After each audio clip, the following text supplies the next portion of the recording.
they talking real loud, spreading no lie, trying to bring me down. Enemies lurking, but I won't back away. Got a vision in my mind, I'm here to stay. Got my crew beside me, we rise like a tide. When the storm gets rough, we ain't gonna hide. Propaganda swirling, but it won't touch me. Only love around us, how it's gonna be. Keep moving forward, never looking back. The truth's in the power, it's an unstoppable track. In the city lights where dreams collide, we hustle through the night, fire in our stride. Whispers in the dark can't dim my glow. With rhythm in my soul, I'm ready for the show. We break the chains, rewrite the rules in this concrete jungle where nobody's fools. Unity sings louder than the lies they scheme. In the heart of the struggle we did. It's the one and only queen of receipts, the dropping gems in these YouTube streets. The lawyer Royce, nowhere to go. Tune in for the infamous morning show, giving the news that you need to know. So don't you dare miss the wake-up call. Then in the evening, I got all for y'all. Eat your dose of daily vitamins. You know the queen makes it make sense. So true.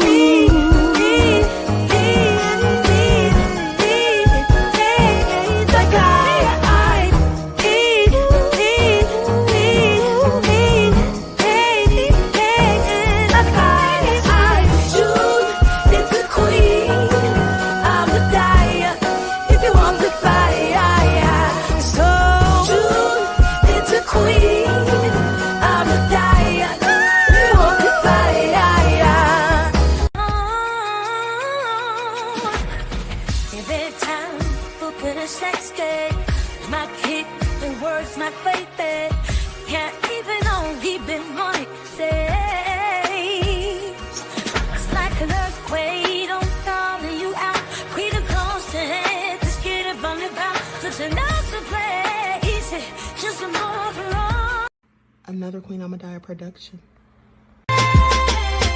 Haze on the corner, they talking real loud, spreading no lie, trying to bring me down. My crew beside me, we rise like a tide. When the storm gets rough, we ain't gonna hide. Propaganda swirling, but it won't touch me.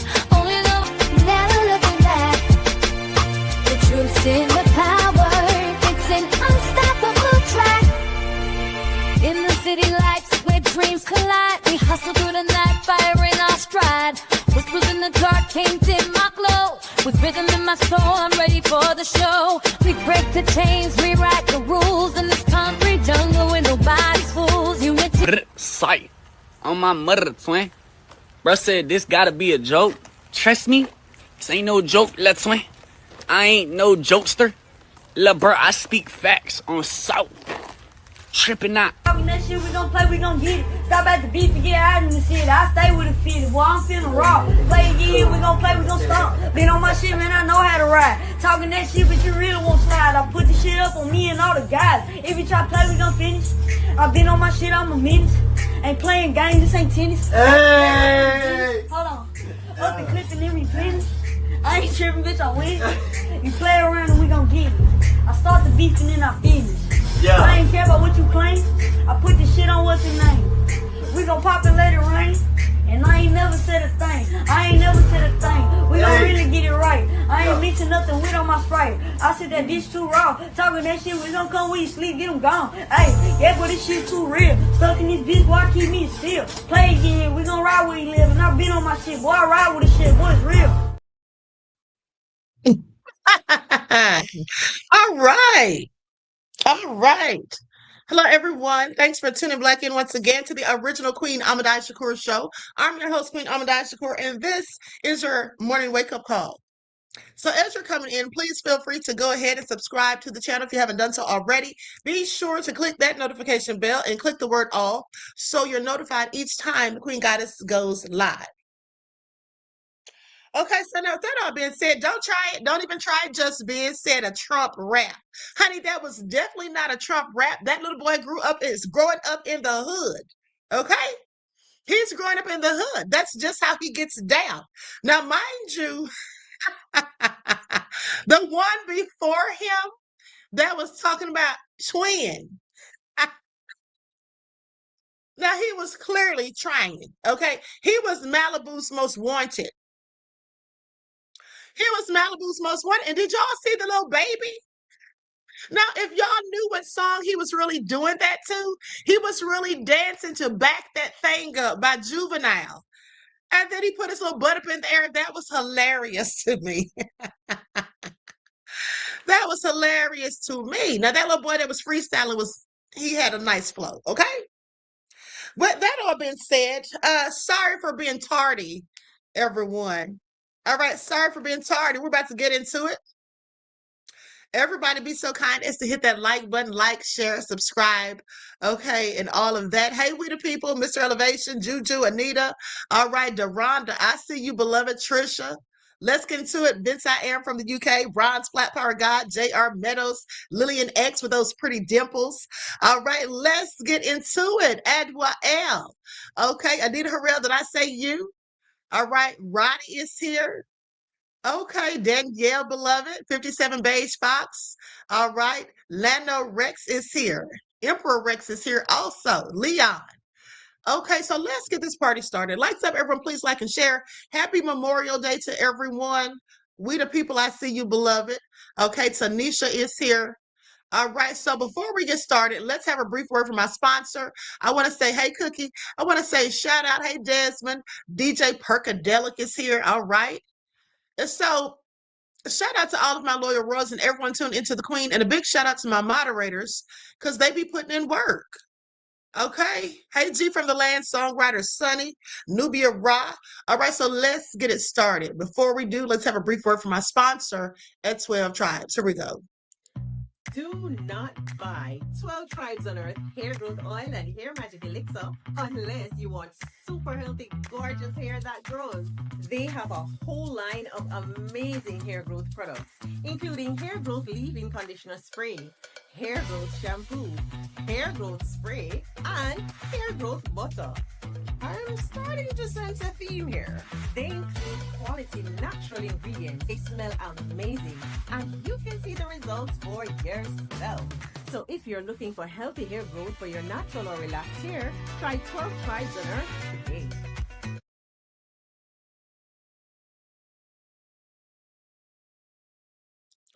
All right, so don't forget you can purchase 12 Tribes hair oil at Etsy.com. Just look for Lisa Crafts. You can also find it at Walmart.com. And please don't forget that she sells beard oil as well. Okay, so now, hey, that crazy beach Aries. All right, I see Quiet Storm and Ashkan have hopped in the chat. So shout out to you all, beloveds. Okay, and D Major, Aquarius Rising, Nini. Okay, Nubia Ra. So let's get into it. Now, before I get started, let me just say, how many of you, beloveds, please put a one in the chat for those of you, any of you whom heard me just days ago. What day did I do that video? Was it yesterday? So that means, yeah. How many of you heard me say, hey, Skeletor fan, how many of you heard me say, before I did the video about Tasha K and Cardi B, once in the chat, if you heard me ask Juju not to be disrupting the chats and causing distractions by going in on Cardi B, hey, Dangerous, hey, Pearly, if you heard me tell Juju that, because I said it out loud on the live, now, because he said in the chat he was going to be going in on Cardi B. He heard me say that. Put a one in the chats, please, if you could. Okay, so you see all those ones, Juju, I'm not laughing. See, that's your problem. That's your problem, Juju. Okay, you acting like Chris Tucker on Friday, and I'm Craig, Ice Cube. Okay, ain't nobody playing. And ain't nobody laughing. Now, I felt very disrespected because I specifically told you that I had to call you or text you the last time you did that about the distraction. And I asked you simply to keep those opinions to yourself so that you're not disrupting the chat while I'm speaking. But then I told you again just the other day, and still you hopped in my chat and did the same thing. So that was disrespectful. And I don't find anything funny, and I'm not joking, I'm being dead serious. I don't find anything funny about anyone disrespecting the queen. Queen I gave up after her husband did what he did. I don't care. That's not the point. That don't have anything to do with anything. I asked you, this is my channel. And the thing of it is, you were a moderator. That's why you're no longer a moderator. Okay, because that's how much you pissed me off. Now, with that all being said, I talked to another YouTuber about the situation to see if maybe they thought I was overreacting. And they said, you better be glad you didn't get blocked from the channel. Because I don't tolerate disrespect. I don't disrespect you all, and I don't want you all disrespecting me, and I don't want you all disrespecting each other. Okay? And you were absolutely causing distractions in the chat. Let's take a poll. How many of you were distracted? No. Don't tell me you're sorry, because I specifically asked you and you agreed. So your sorry doesn't matter. Okay? Because if you were sorry, you wouldn't have done it. So miss me with it. Now, how many of you in the chat, put a 1 in the chat, if you, matter of fact, put a 2, because I don't want the ones to get confused. But for those of you, hey, overthoughts, just anticipate. For those of you who felt that that Juju's comments were a bit distracting in the chats, please put a 2. Please put a 2 in the chat if you felt that what Juju did was disrespectful, or if you were in fact distracted. Let's see what's going on here. And that's my point. Thank you. I knew y'all were distracted. Okay? Thank you. G from the land said, can't we all just get along? Yeah, we can when people do as they're asked and they don't be rude and disrespectful. Okay? Said I really didn't go in on her queen. Juju, the bottom line is you kept putting stuff in the chat, okay, about Cardi B every time I said something. And even when I was going through the court documents, because I went back and looked at the chat later, because I didn't see it while you were doing it. I didn't have time. And that's likely why you did it, because I was reading the court documents. And you said, oh, the lies in this article are diabolical. It wasn't an article. It was court documents. So where were the lies? Okay. Now, like I said, give a crap about Cardi B either. I don't listen to her music. I'm not a fan.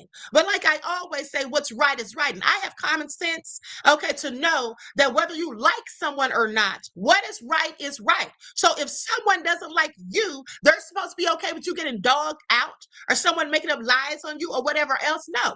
You wouldn't like that either. Okay, so that's my point. You kept putting stuff in the chat and you pissed the queen off. Okay, and that's why I took your wrench. Now I'm going to tell you right here in front of everybody, that better be the last time that you disrespect the queen, or it's going to be some serious problems. And I'm not even joking. And that goes for anybody else that don't like what I just said. Okay, now let's continue.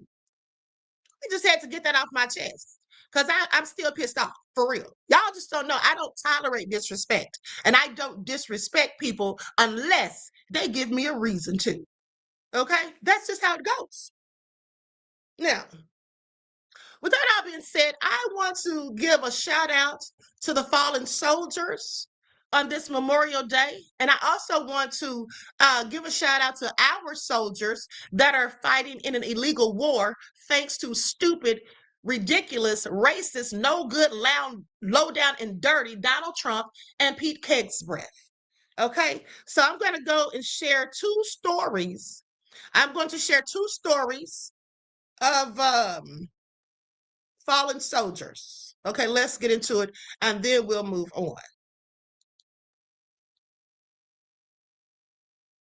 Likes up, everyone, please. Like and share. Thank you in advance. I remember saying to him before he left, like, if you get in a dangerous position, just run, like, get out of there. Like, I don't care. And he said something like, well, you wouldn't love me as much if I ran.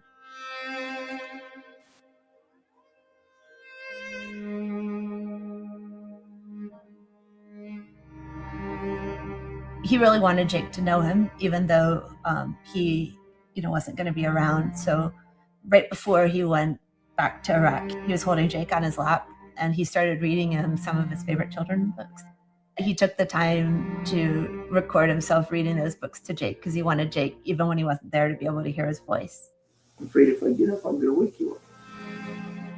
That's such a gift that he took the time to make those videos, because that's really been the biggest way that I feel like he has remained present to Jake. Even though they had just a few days together in person, there's so much of his dad I can see in him. He is his father's son. You want me to? No, you have to take care of Mom. because she'll be sad. She'll be happy because she has you.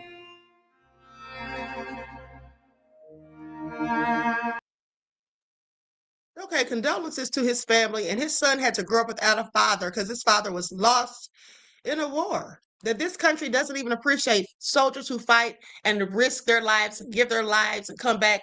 Those who come back may suffer from post-traumatic stress disorder. They may be physically disabled, missing limbs, and all sorts of things. This country doesn't care about them, and that's really sad. Okay, that is really sad. Now let's go to one more soldier.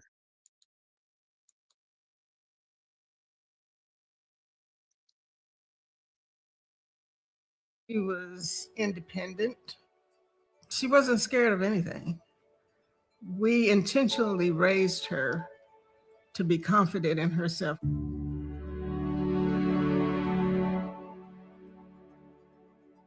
Emily was outgoing. She was very compassionate, empathetic. Emily had this effect that when she walked into the room, she drew focus because she walked with confidence. You didn't come in contact with Emily and leave the same way. She saw within you. She saw your character. She saw who you were, and you were special in her eyes. Her whole intent was to bring out the best in you. The Emily J.T. Perez Foundation exists to honor Emily's legacy by supporting and uplifting women veterans and showing young girls who they can be. The vision is that we'll have a future without glass ceilings. I always say Emily was the best of us. Like, she literally was the perfect student, did everything that she was supposed to do. This is the point in her life where she would have been making a decision about, is she staying in the military? And if she was gonna get out now, what would her civilian life look like? What would be the type of service that she would be doing? And now that we get to live that out through the foundation, it really feels like she's still here. Emily was one that she loved to help people. I'm thankful that we are able to continue to help her touch lives.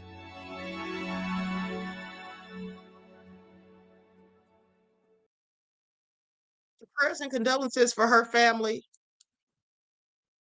And as I said, they don't do enough for the soldiers in this country. Now, here's a veteran who is very upset about the atrocities that he claims are going on. Likes up, everyone. Please don't forget to like and share. And Deronda says, my father was a Marine, and today marks 19 years since he passed away. I'm sorry to hear that, beloved. Peace and blessings, and condolences for your loss. And also, thanks for your father's service. And here's the thing. At the end of the day, can you, for anyone who's never served in the military, just think of what a sacrifice that is. Like, sometimes you're not there when your children are being born. There's different things. You miss their first words they utter, their first footsteps, when they first take their first steps, and things like that. So many things that people miss. But we have to have people to fight and defend this country. But what I think we should never have is people that have to defend this country for an illegal war that really doesn't have a darn thing to do with us. Okay, and there's no telling how many of our soldiers have fallen because they're lying about the number. They still want us to think that it's only 13, and it's just so egregious. And this makes me even more angry when I think about all of the lives lost on this day, and with Trump just, so worried about a ballroom. Okay, with these psyops and acting like he's in danger, when the real people in danger are our soldiers. And not to mention, they don't even have decent food to eat over there. How are they supposed to be fighting and defending this country and performing just regular, even everyday tasks without having food in their stomach? Okay, make that make sense. But anyway, let's continue.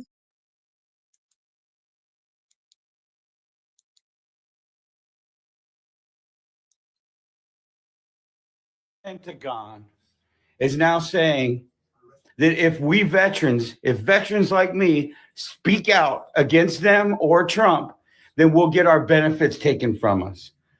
Fuck you. Fuck you. You fucking trained us to defend against people like yourself stealing the rights away from American citizens. We are being taxed without representation. And now you're trying to take our fucking First Amendment rights from us? You've already fucking gutted the VA.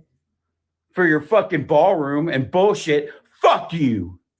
You want to take my shit? You want to take my fucking shit after I fucking served this country faithfully? Well, fuck you. You come and fucking get me. Fuck you.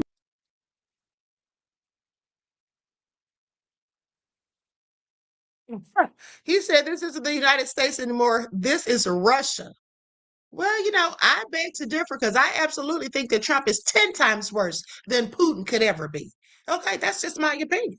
That is my opinion. I think that he is much worse than Putin. Now, if you thought that was nefarious, okay, telling the veterans that if they keep speaking out against him, you're going to cut their benefits? Well, that's definitely egregious. But wait till you get a load to this new law. It's called HB7. Okay, let's get into it. Likes up, everyone, please like and share. We have a myriad of topics to cover, so we're going to get through the updates of the war first, and then we'll move on to the other things. All right, I need to talk to my ladies, my girls, okay? I need y'all to hear me, like really, really hear me. I don't care what your political affiliation is.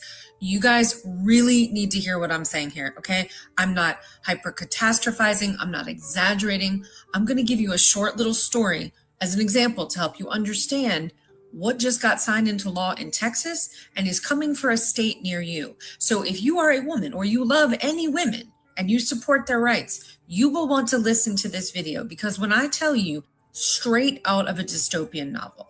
All right, I'm going to tell it in story format so it makes sense. Meet Sophia, a 20-year-old sophomore UT Austin student walking across campus one evening after college classes let out. Then she is attacked by fellow college student Jake, smug fraternity boy, entitled prick type, we all know the kind. Jake grapes Sophia. And then she goes through hell, the grape kit, the emergency contraception, and weeks later, Sophia finds out that she's pregnant. Desperate, she gets abortion pills through a legal telehealth provider in New Mexico.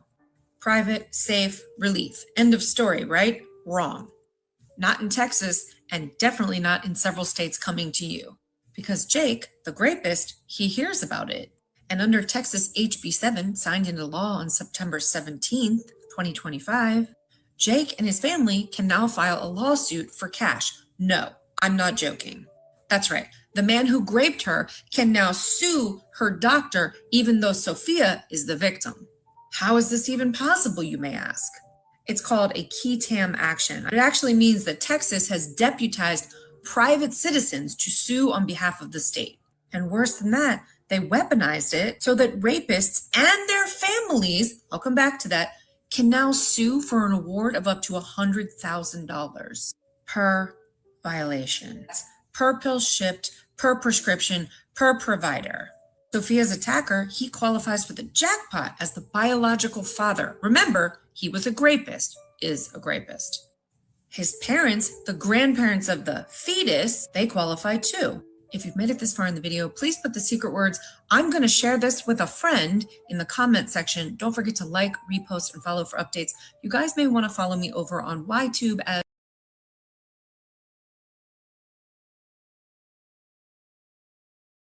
Now, here's the thing. When I first heard that, I thought it sounded absolutely egregious and crazy, and I said, this can't be real. Well, it's pretty much true, but the thing is, the person who committed the rape, they can't sue, but their family can. So isn't that crazy? Isn't that absolutely egregious? So let's get into it. So here's what they say. Because HB7, House Bill 7, can refer to entirely different pieces of legislation depending on the state. Texas House Bill 7 allows private citizens to sue anyone who manufactures, distributes, mail, or prescribes abortion-inducing drugs. Okay, successful plaintiffs are awarded at least $100,000 per violation. Exceptions are when the abortions are permitted by medical emergencies or ectopic pregnancies. So for those of you who don't know, an ectopic pregnancy is a pregnancy where the baby is in the fallopian tube rather than being where it's supposed to be, which is the uterus. Okay. And so with that all been said, that can cost the mother her life if something isn't done about that. So very dangerous. Now, with that all been said, what you said is right.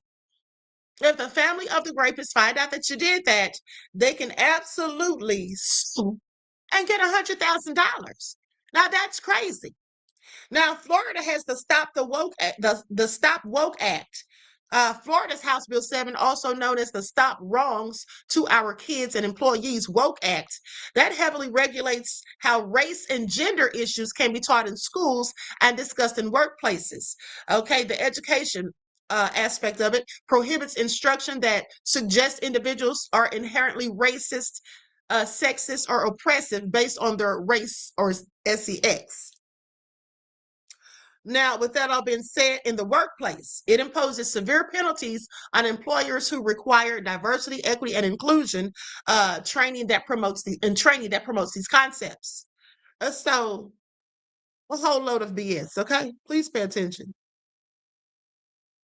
And then for Georgia, House Bill 7 introduces tax credits for workforce-ready graduates who are employed in high-tech full-time jobs located in rural counties.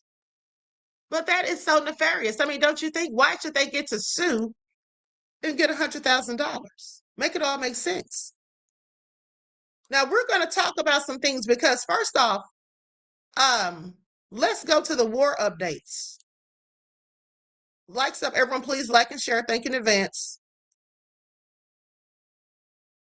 Here we go. The Israelis are pissed because we're learning the details about the Iranian-American deal, and it's essentially an American surrender. Israeli officials are freaking out today, saying that the deal does not serve Israel's interests. And they are exactly right. The US and Iran now have agreed on the main points of the deal regarding the Strait of Hormuz and the enriched uranium. The Iranians promise not to make a nuclear weapon, but they want to keep the uranium within Iran. And the Iranians agree to open the Strait of Hormuz, but there's a disagreement on who really gets to control it. Oman, Iran, nobody really knows. And if you remember, the Israelis in the February negotiations said Iran has to give up ballistic missiles and give up all of their uranium given out of the country. Well, neither of those are going to happen, and also the Israelis aren't even involved in negotiations. And now the Iranians say the Israelis have to have a ceasefire in Lebanon and withdraw to even have a deal. And Trump's already showing he's not going to throw away the deal just because the Israelis want to operate in Lebanon. Iran's also going to be given $24 billion of frozen assets, which yet again the Israelis are pissed at. The Iranians have came out of the war in a far stronger position. And for the Israelis, they can't stand that. Okay, so the update on the war in Iran is that we do not have a deal. Even though last night Trump said that he was very close to making a deal, he had to announce this morning that there is no deal, because whether or not somebody had to tell him or he just realized, the deal he was about to make was worse than Obama had, and it was worse than we had before the war. Not only is the regime that is in place right now more volatile than the last one, but I'll remind you that we bombed a school full of girls. And rightfully so, that will create generations worth of hate and resentment towards the United States. We have lost our service members. We have many other service members who have been injured. We have squandered any goodwill we actually had left in the world. So we have no idea when this war will come to an end, but they can't seem to negotiate at all. And Trump doesn't seem to know what he's doing, because he announces one thing and then 12 hours later announces something completely different. So I can't imagine the negotiations are going well behind the scenes. So we'll watch what happens, and I will update you as more information comes in. Trump is deliberately dragging his feet in negotiations to end the war with Iran that he started for reasons he can't coherently explain, because he understands that when the war ends, the proper autopsy into the war begins, and that will be just as bad, if not worse, for him. Yes, this illegal war that the United States started with preemptive strikes during peace negotiations because Israel told them to, and that they cannot win, that is a very bad look. But an even worse look is people looking into how they handled this conflict once it's over. Because when you've got a war going on, someone like Pete Hegseth can at least say, oh, I've got no time to sit in front of Congress and properly explain all of these dreadful decisions. I've got a war to fight. Once it's over, everyone who is involved in the decision-making process can be investigated, can be subpoenaed, can be made to sit before Congress and swear under oath and explain why they did what they did. And they do not know how to do that. That's why Trump is insisting that there be absolutely no rush to end this war that's been going on for 3 months. Because the real criticism, the real picking apart of the Trump administration's conduct through this absolute farce clown show of a conflict starts when the conflict is over properly. That's when stuff gets declassified. That's when people start actually asking questions about what was going on in this meeting, this mission, that mission. That will be even more embarrassing, humiliating, and damaging for Trump, Hegseth, and the entire administration than the humiliation of the war itself. Either that, or Trump is just delaying things because there is actually no deal again, and he's completely lying and he's just manipulating markets, which is another distinct possibility because he's done that before. It's my opinion. Follow for more. Now, with that all being said, here's the thing. Trump was supposedly close to a deal that had not been finalized. But word is that a Satan Yahoo got wind of the deal and then came out and said that it did not suit. It is not Real's interest.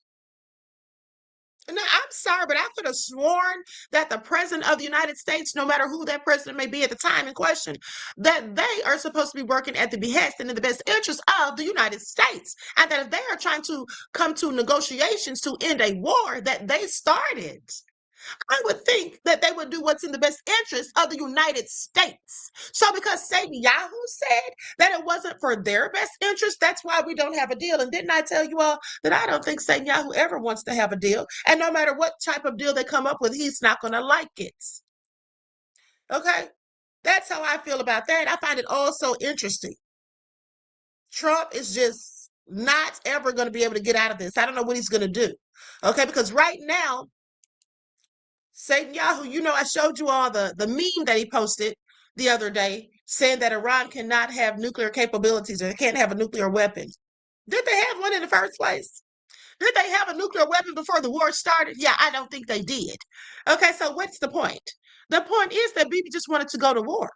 Okay, that's what he wanted to do because he's a warmonger and that's what he loves. Okay? Anyway, I'm not going to say what I really think about that man, but let's go to this video because this is a report about the school, the Manab school, the horror of it all. This man breaks it all down and he says, you satanic murderers. That's what he says. And I have to agree. Okay, I have to agree. Let's get into it.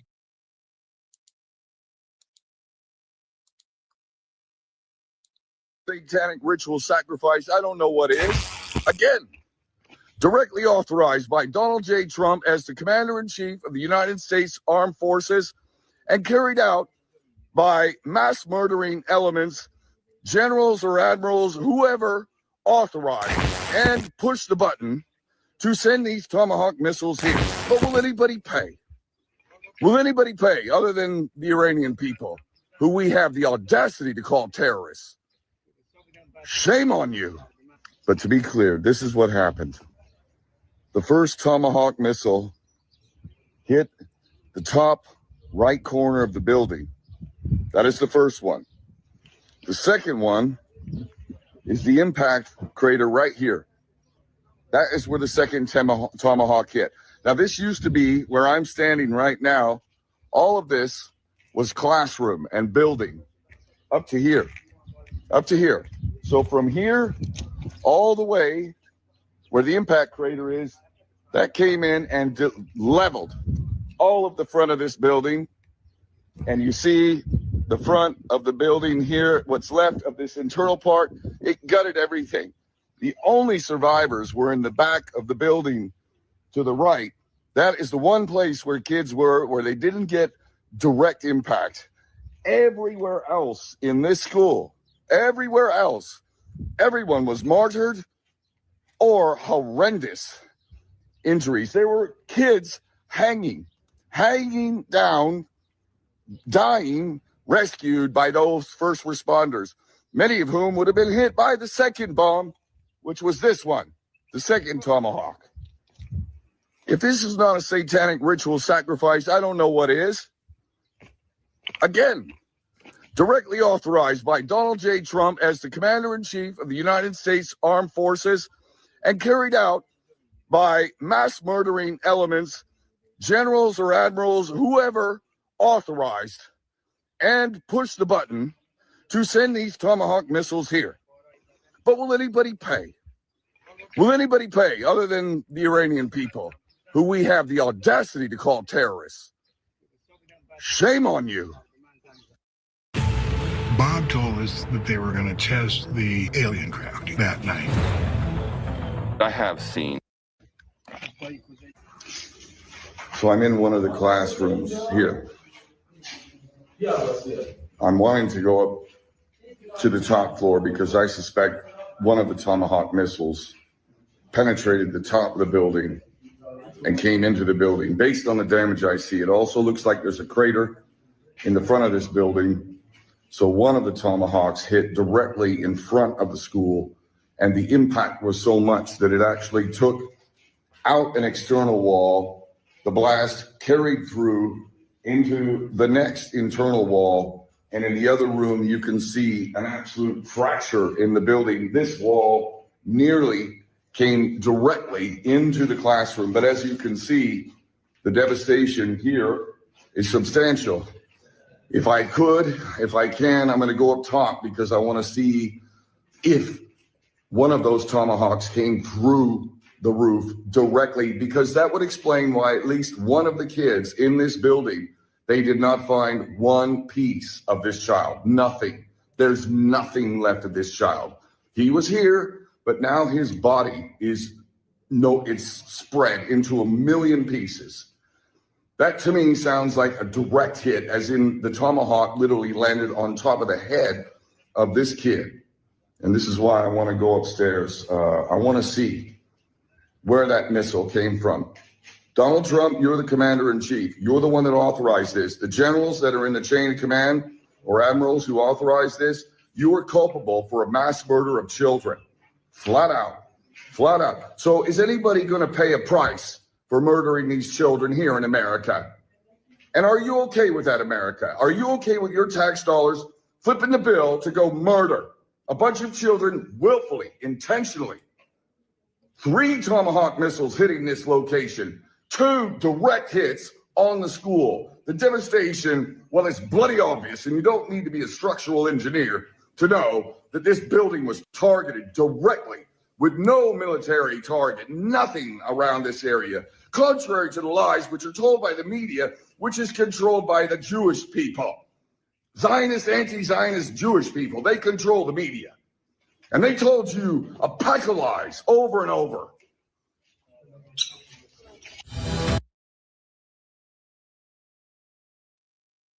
Now, with that all being said, I told you all myself months ago that I felt like that was absolutely why they killed those children, okay, as a satanic sacrifice to Baal, okay? And that's what I absolutely still believe, okay? And for anyone who missed it, I'm going to go to that footage.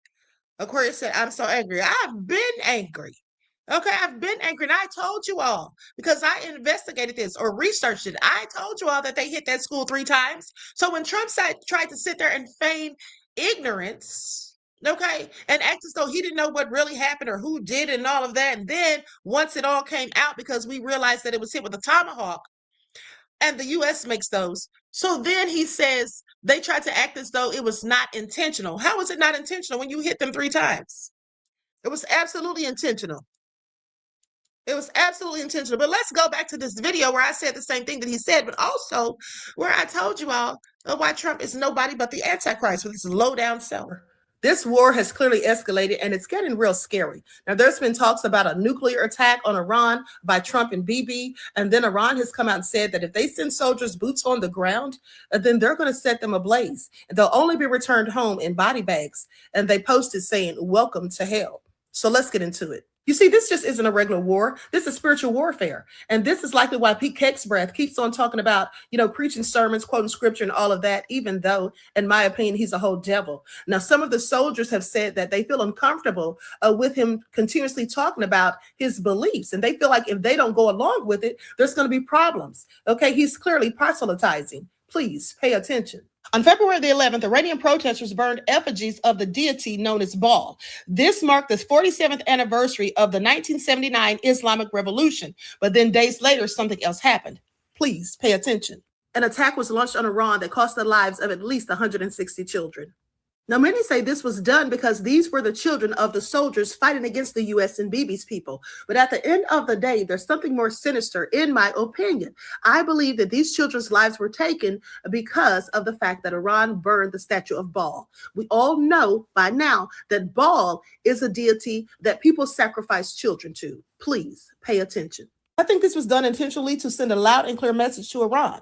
And now, child sacrifice to Baal is done for different reasons, but mainly for favor or protection during times of a severe crisis, such as famine, a drought, or war.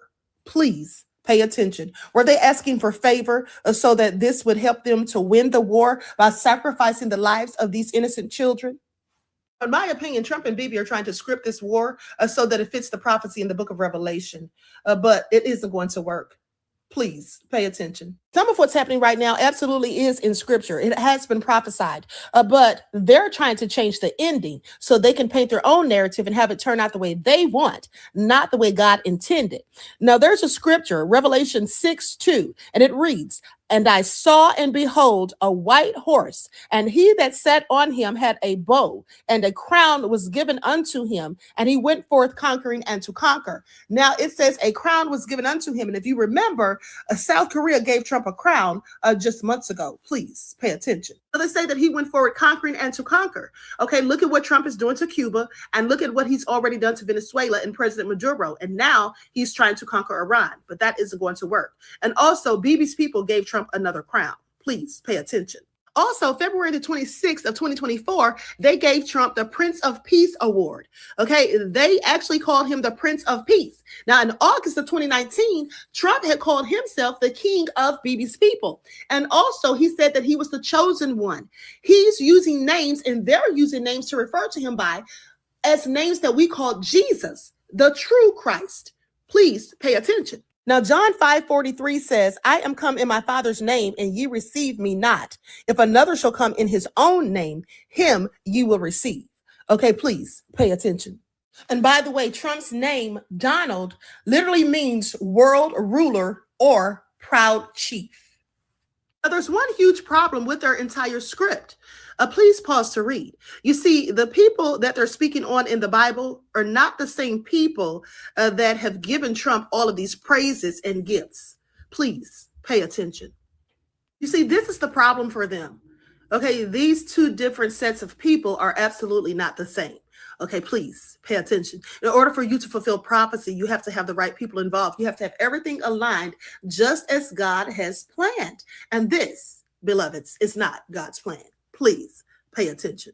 It's also important to note that the Antichrist made a covenant with the people in the Bible. Okay, a covenant that was supposed to last 1 week. Now, in prophetic terms, that's 7 years. But he broke it halfway through, which would be about 3.5 years. Please pay attention. February the 26th of 2024, Bibi and his people gave Trump the Covenant of Peace Award. They literally called it a covenant. Okay, with that all being said, if the Antichrist broke the covenant halfway through, which was 3.5 years, and then Trump got his covenant with Bibi's people, February the 26th of 2024, we're already 2 years in. So that leaves him just about 1.5 years. Okay, please pay attention. At the end of the day, this is just all my own opinion, speculation. I can't verify or substantiate any of this. These are my own thoughts, okay? And this is merely for entertainment purposes. Please pay attention.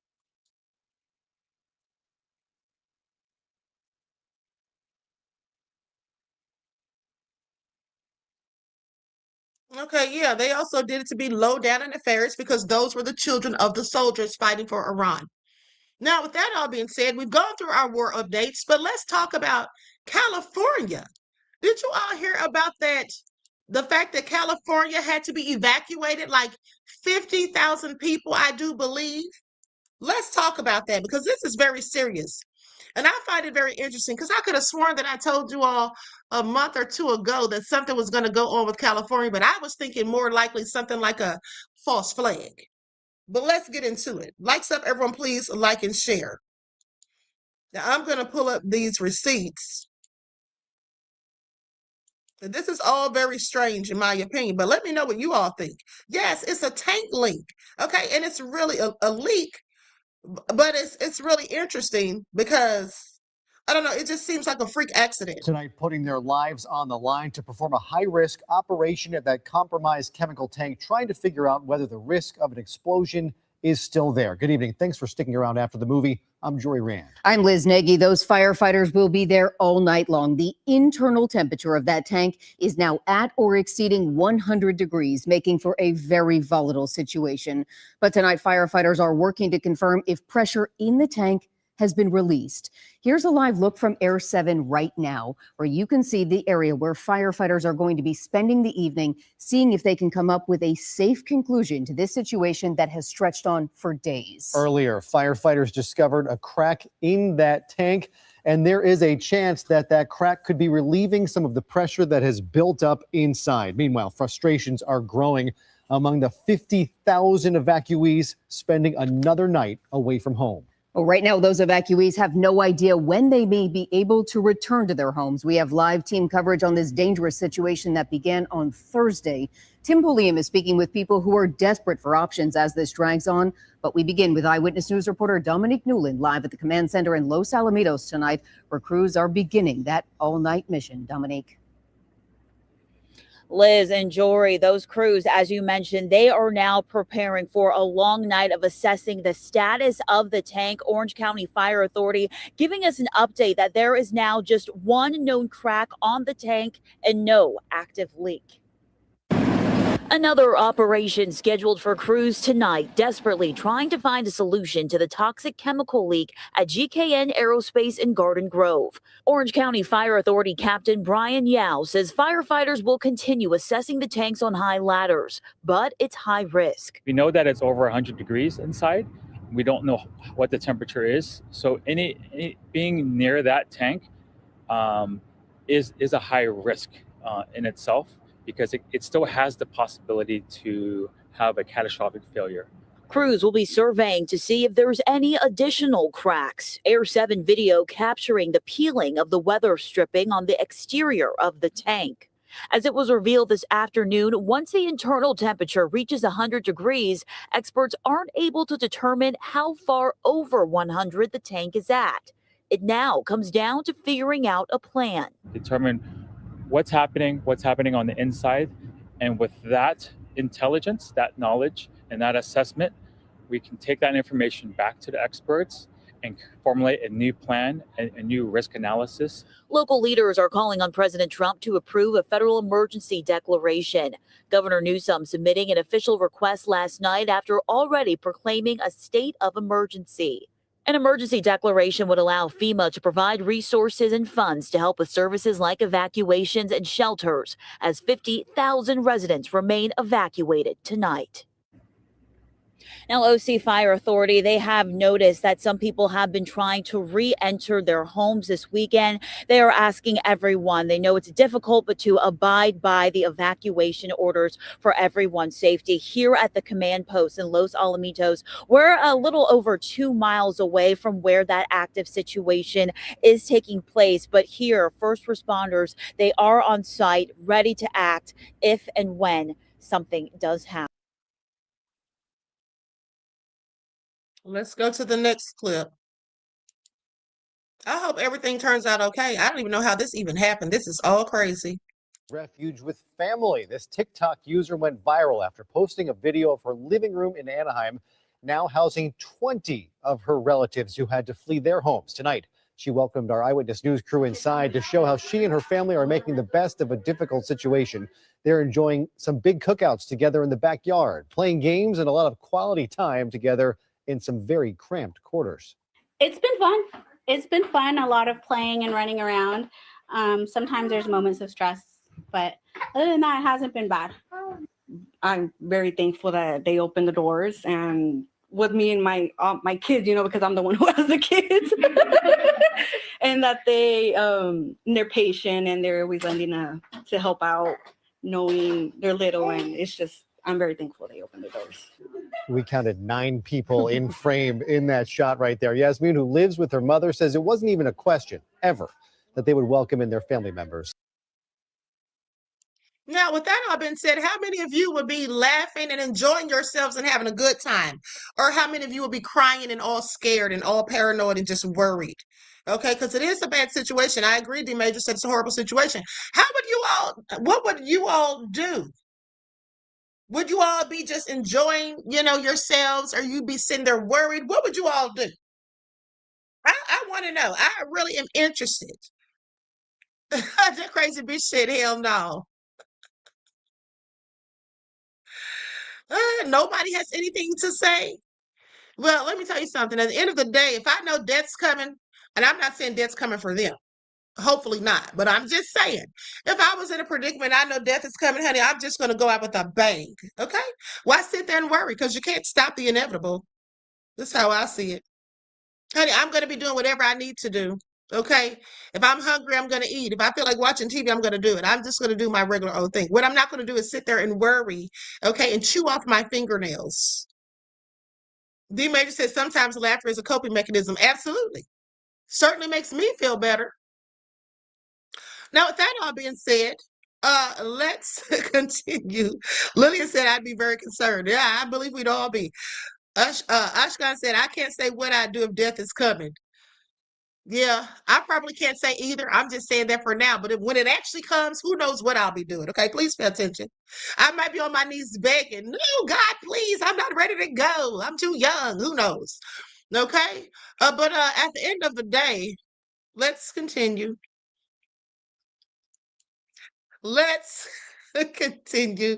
Okay, so now let's go to this clip of what some of the people are talking about that are actually experiencing this.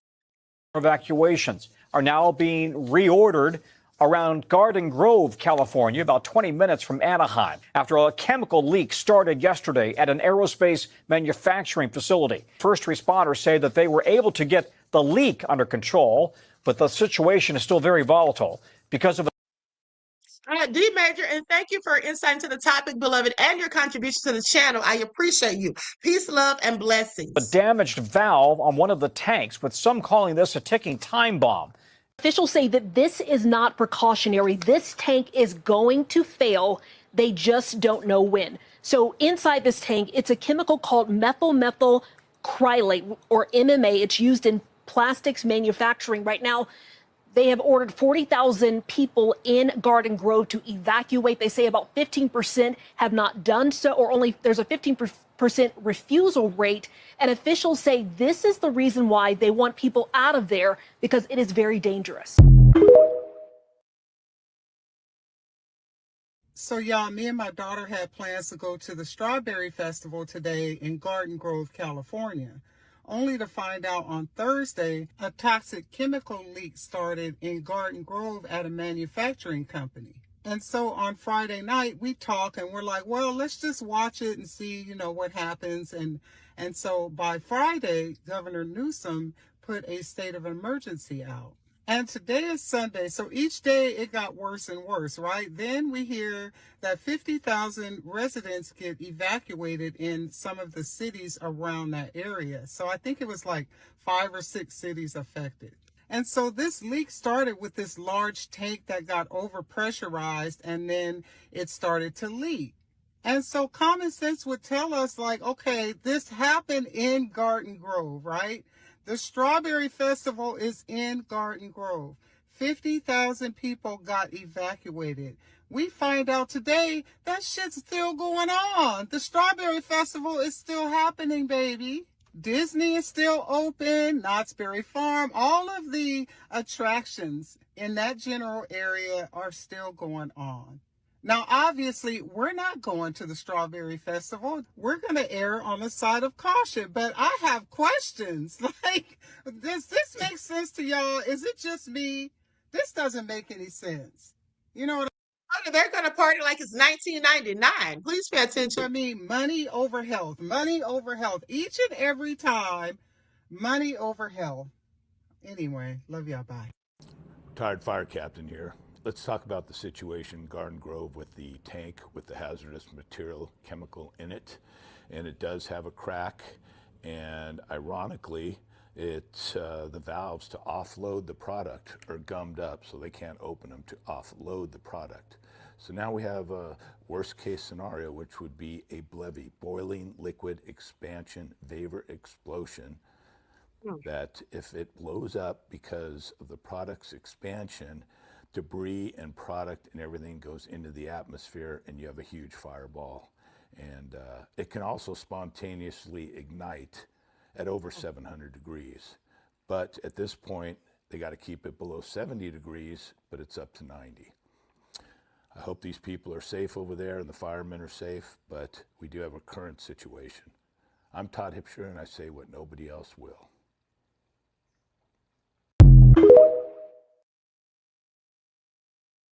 Imagine getting ready for Memorial Day weekend, and then suddenly you're told to leave your home now. Not because of a wildfire or a storm or an earthquake, but because a chemical tank at an aerospace facility is overheating, damaged, and could either leak toxic 70 degrees Fahrenheit, Ashkan. I believe it's Fahrenheit, beloved. chemicals or explode. And now around 50,000 people in Orange County are under evacuation You think Celsius? Let me check real quick. orders because of it. So let's break this down real quick. This is happening in Garden Grove, California, at a facility owned by GKN Aerospace. And inside one of these tanks is roughly 6,000 to 7,000 of a chemical called methyl methylcrylate, or MMA. It's used to make plastics, resins, and industrial materials. Now, this chemical is flammable. It can irritate your eyes, skin, and lungs. And when a tank like this starts overheating and building pressure, officials have to treat it like a serious explosion risk. And apparently, the tank's drainage valves are not working properly, so responders can't just safely drain it like normal. Fire crews have been trying to cool it down, monitor the air, and stop this from turning into something worse. Now, officials say that they also found a crack in the tank, and It's Fahrenheit, beloved. Fahrenheit. weirdly enough, that might actually be a good sign because it could help relieve pressure and lower the chance of a massive explosion. But let's be real. When the good news is that a chemical tank has a crack in it, we are already in a very bad movie. Because every time something like this happens, regular people are the ones who have to absorb the chaos. Families have to leave their homes. People with pets have to figure out where to go. Elderly folks, disabled folks, people without cars, they have to scramble. Workers lose wages. Parents have to explain to their kids why they can't go home. And meanwhile, the facility is still standing there like, oops, emergency, nuh-uh.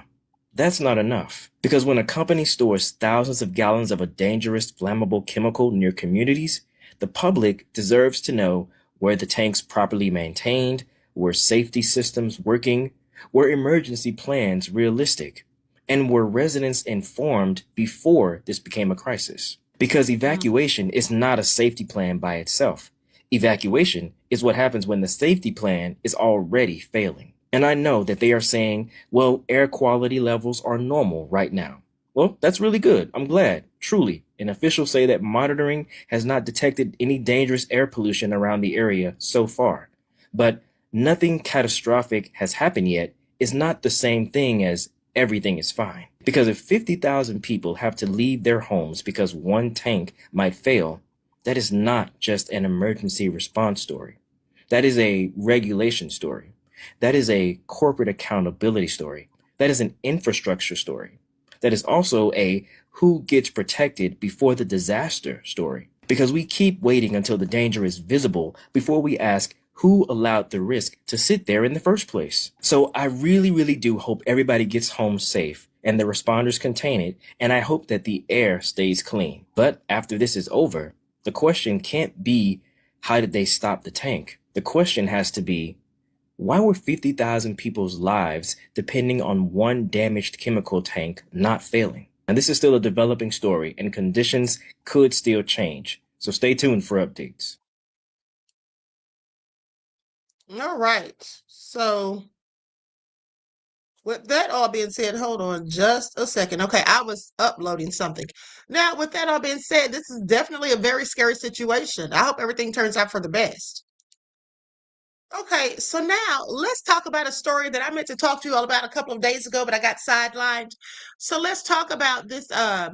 First of all, Mesa says that company probably did the ish for insurance and to push people off their lands. You know, the sad thing is that the sad thing is that we even have to think that that's a possibility, beloved, because they absolutely do things like that in this nefarious country. So, but let's talk about this story of the teacher, and I'm sure you all have heard about it by now, with the teacher who hung a black doll in the classroom in front of the students. She has now been fired. Let's get into it. Babies like this. Can I have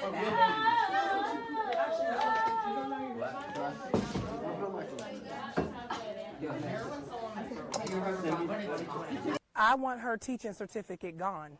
I don't want her to be able to practice in another state. I don't want her to be able to do what she did to my child and the other many children in that classroom, to any other children, or to expose them to anything like that ever again.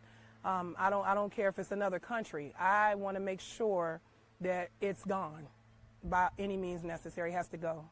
Being in the black community, a woman of color, having black sons, black daughters who have to face all types of inequalities daily, I feel like when they go to school to get an education, they should not have to see or experience anything that would make them feel that they weren't equal.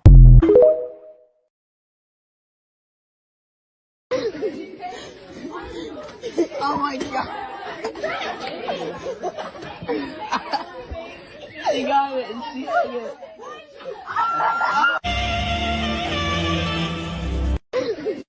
We have an update on the Florida teacher that was under investigation after she hung a black baby doll in her classroom. She has officially been fired. According to Nina Williams, the mother to the boy who recorded the video, she wrote, "She has been officially fired from Barrington Middle School, and they are turning everything over to Hillsborough County, the public school board, and officials, and investigators are determining whether or not charges will be brought against her." The teacher's name was Karen Savage, and she was an art teacher at the Barrington Middle School. According to a media report, Nina Williams' son, 14-year-old Noah Carter, who recorded the video, said that the teacher grabbed the doll from a student and hung it by the neck when the class wasn't paying attention. He said everybody started telling her it was wrong and racist to do that, and then she said it was just a joke. However, according to Carter, he tried reporting the incident to school administrators, but claims that Savage followed him and interrupted while he attempted to explain what happened. Quote, "It was really disturbing, and I hope that she's not allowed to teach again." Noah's mother, who posted the video online, said, quote,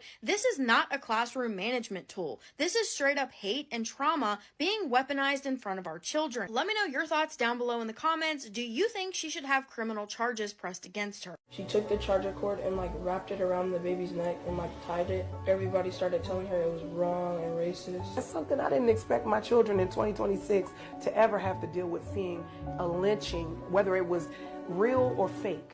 A Florida art teacher has been fired after hanging a black baby doll in front of students during class. The incident happened at Barrington Middle School in Florida. According to videos recorded by students, the teacher used a charger cord to wrap around the neck of a black baby doll and hung it over a television inside the classroom while students watched. Students immediately reacted and questioned the teacher about her actions. According to a parent who later shared details of the incident online, the teacher laughed and said she did it to get their attention. Many students said they felt shocked, uncomfortable, and disturbed by what happened. Parents said the incident deeply affected students from different racial and cultural backgrounds. Several students reportedly gathered video evidence and wrote official statements to school administrators after the class. The situation quickly spread on social media after a parent posted about the incident on Facebook. In the post, the parent said the teacher's actions were unacceptable. School officials later confirmed that an investigation had been launched and the school had decided to dismiss the teacher. The teacher was identified by parents as Karen Savage, an art teacher at the school. Some parents and community members also called for law enforcement to review the incident, saying the matter should be taken seriously. What do you think?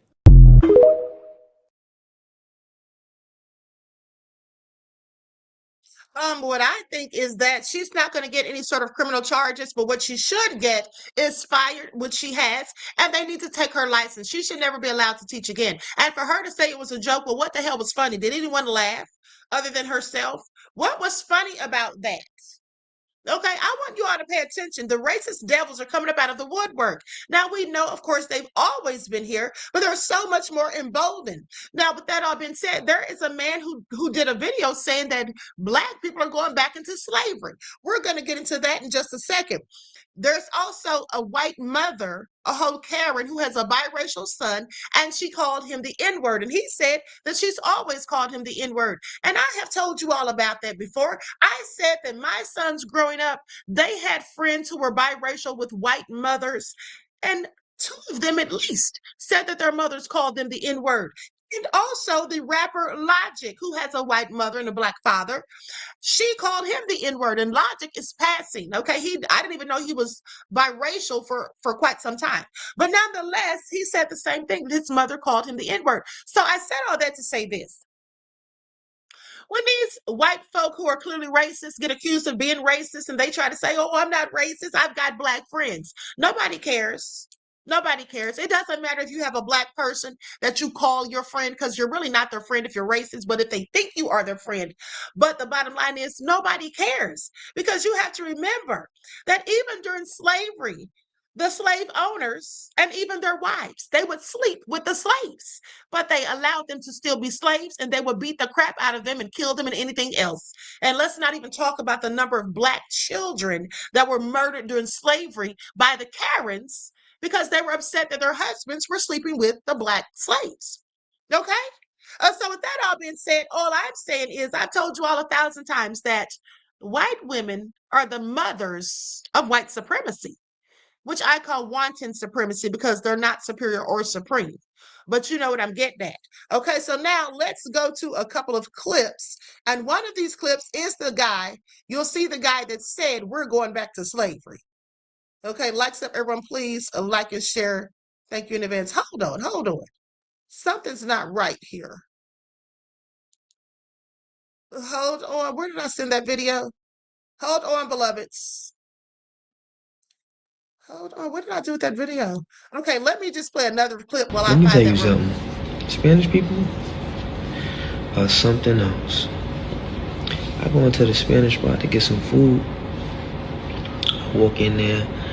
I tell the lady, I said, Mommy, let me get some white rice with the baked chicken and the beans. So she said, okay. She served my plate. By the time I look, like before I go to pay, I looked and I was like, look a little skimp. So I told her, I said, Mommy, let me get a little extra rice and like 2 pieces of chicken. I'll pay extra, it don't matter, you know what I mean? So she said, okay. But with that okay, she looked at her coworker. She go, this kid like, but she said it in Spanish though. She said like, this kid like, he don't eat at home. Like he asking me for more rice and chicken. Like, este niño como no come en la casa pidiéndome más arroz y pollo. So I heard that. I was like, don't know me. For a second I was gonna ignore it, but I was like, nah. I said, Miss, what you said? He said, oh, no. I say something to my coworker. I say something to my worker. I said, no, I know that. But what did you say? He said, oh, no, I don't say nothing bad. Don't worry, papi. I took a breather.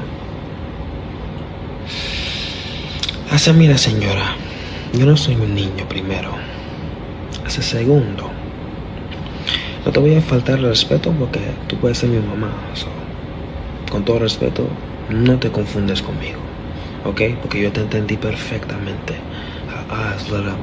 I said, mira, la gente como tú eres mala. Porque tú nomás me miras el color y tú piensas que la gente no entiende español, ¿ok? I said, tercero, yo como muy bien en la casa. Yo solo te pedí que me sirviera más arroz y pollo. ¿Hay algún problema?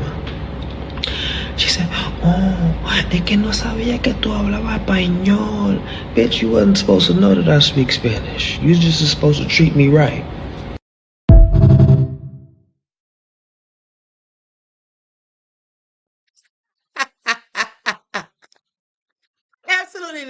riots. Okay? I absolutely love it. He said, bitch, you weren't supposed to know that I speak Spanish. You were just supposed to treat me right. Her face was beyond crack. Her face was beyond crack. The writer said he said what he said. Exactly. Imagine the look on her face when he started speaking Spanish. Very well indeed, mind you. I absolutely love it. He basically told her to put some respect on it. Okay, don't disrespect me. All right. She got him mixed up. So anyway, let's go to this clip. Now, in this clip, these are all brief clips, mind you, but in this one clip, there's a lady that's calling her son the N-word, and I did bleep it out. At least I hope I did. I tried to, because y'all know last time I tried to bleep something out and made a mistake, but I bleeped it out. He's saying it first because he knows that's what she's going to say, because that's what she always said, and I bleeped it out when both of them said it. But here's the family. That's them. Handsome young man, beautiful grandchildren. She would never be around my children again if I were him. Okay, she would never be around them again. Period. Low down, dirty skank. But anywho, let's continue. Likes up, everyone, please like and share.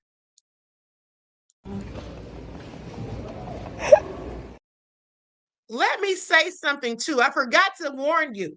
This first clip is a guy who was meditating and trying to call on the ancestors, and one of the ancestors who was a slave owner, okay, answered instead. Let's get into it. Nigga!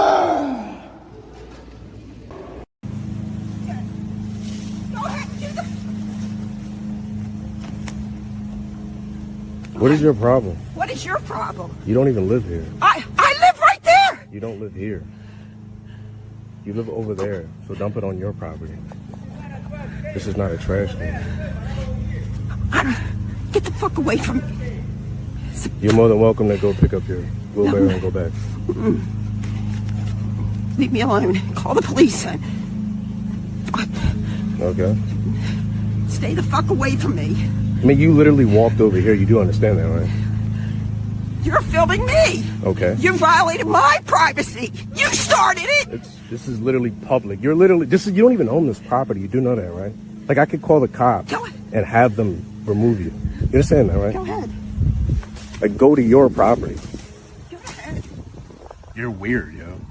Oh, you scare me, motherfucker. I'm not even trying to scare you. You're just, all you do is walk through people's property and you just dump shit. That's all I'm saying. Man, don't do disrespect. Don't do disrespect, but listen. Tony, let's get away from me. You're weird. You're fucking weird. Stupid nigga. There you go, yup. That's Julie for y'all. I'm posting this shit. This Julie. That's Julie. This the real Julie. Tell everybody. This ain't the fake shit. Y'all probably right at UTMC. She is racist. You heard her. Stupid nigga. I think they proved it this week. The South won. I think they proved it this week. The South won.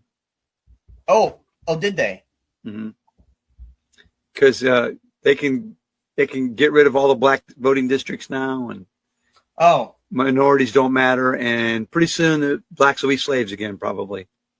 In a perfect America under John Roberts' Supreme Court and Brett Kavanaugh, they're all going to be. We're gonna take away all the rights of everybody that's not a white Christian. Well, I mean, I think they showed you. I think I've decided to become Christian. They showed you the future, right? Not right. Y'all heard that? Okay, they want to take us back to Jim Crow. I've been telling you all that. And I also told you that some of you all are going to voluntarily walk right back into the plantation. Okay, that's what some of y'all are going to do. I can't save you. Nobody can. Some of y'all don't want to listen. Some of y'all think it's a joke and a game. Okay, but it's not a game. I keep telling y'all. Some of our people, sadly, are on the playground. Well, these other people are on the battlefield, okay? Now, all of these things that they're doing should let you know that they're never going to give you reparations. So please stop begging these folks. They're not going to give it to you. I don't care who's having a reparations rally. I don't care what anybody's telling you. I don't care. They're not going to give it to you. These people will never give you what you're owed because they think that you don't deserve it. And they want to continue to do the same things that they've done in the past. That's why they're trying to take us back.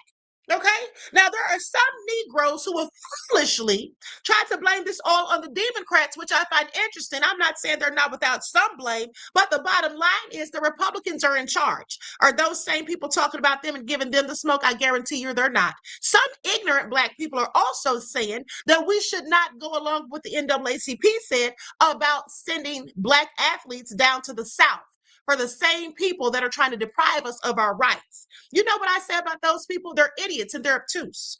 Okay. And if you're listening to them, then please don't listen to me. All right. Please pay attention. Now, with that all being said, there was actually an interview that I forgot to show you all about the teacher that hung that doll. And I mean, listen, pay attention. He was bold with it. He said he was bragging. They feel good about this. Okay, they feel good about this. Oh, we're taking away their rights. Pretty soon the Blacks will be back in slavery. The hell you think? Okay, the hell you think? Now, some of y'all might be back in slavery. Like I said, some of y'all are going to go right onto the plantation because y'all don't think that fat meat's greasy. Okay, y'all think everything's a joke. Sad to say, you won't be laughing when the time comes. Okay. Sad to say, some of you will not be laughing when the time comes. Now, the rest of us who have sense and are whole revolutionaries, oh yeah, we're going to put up a hell of a fight. And that's for sure. Okay. Please pay attention. You're not just going to take up our rights and all of this. At the end of the day, we should all be speaking out. All right. We should all be making sure we're going to vote. Okay, some of y'all talking about sitting on the couch. So let me tell you something. You might have done that in the past. I've done it myself in the past. Okay, but at the end of the day, we don't have time to keep sitting on the couch. You see, sitting on the couch got us Trump. That's why Trump's in office. That's why we have all the BS going on, the Republicans in charge of the House and the Senate. Okay, so do what's in your best interest if you know what's good. And if you don't come crying to us like some of the MAGA minions who voted for Trump and now they're experiencing buyer remorse. Okay, please pay attention. Please pay attention. And why not say we're going to fight like hell? Okay, just for the sake of screw tube. I'm not talking about anything violent, but what I'm saying is you have to fight for your rights. You have a right to. Okay, there are rights that you're born with. Nobody's supposed to have to give them to you. These are your inherent rights as a human being. And the first one, the first law of nature is self-preservation. Okay, so with that all being said, everyone has a right to defend themselves. I do believe in that. Okay, now with it all being said, let's go to this clip of this interview that they did with parents after that teacher was fired for hanging that black doll. And I don't even know what her point was for doing that, other than she's just racist and stupid, because there was nothing funny about it. Nobody was laughing, like I said. And she's not even laughing now that she's been fired. And if she loses that license, which I'm going to pray that she does, she definitely won't be laughing. People need to have consequences for nefarious actions. Okay, please pay attention.